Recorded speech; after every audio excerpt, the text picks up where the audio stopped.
In New York, the dating scene nowadays can be pretty intimidating. There's Bumble, Tinder, Hinge, the list goes on. However, one app is taking the online dating scene and turning it on its head. Filteroff is an online speed dating app with the mission to facilitate authentic connections between users. So joining us now to discuss is the co-founder and CEO of Filteroff, Schleien. Zach, good to have you here. So I mentioned a myriad of different dating apps that are out there, and I'm sure you get this question all the time. How does a company like Filteroff sort of stand out in this sort of crowded sphere? Yeah. First of all, thanks so much for having me on. We're unlike other dating apps. We try not to compete in that sense. We really lean into community. So we have different sort of virtual speed dating events and in-person events in New York for different communities.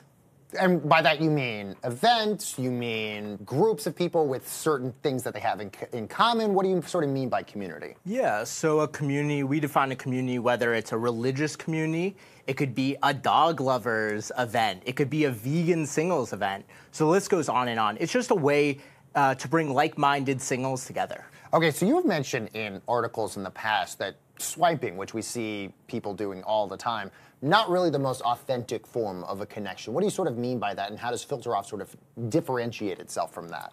Yeah, I mean, especially with Tinder bringing out the swipe, and now everyone has copied that.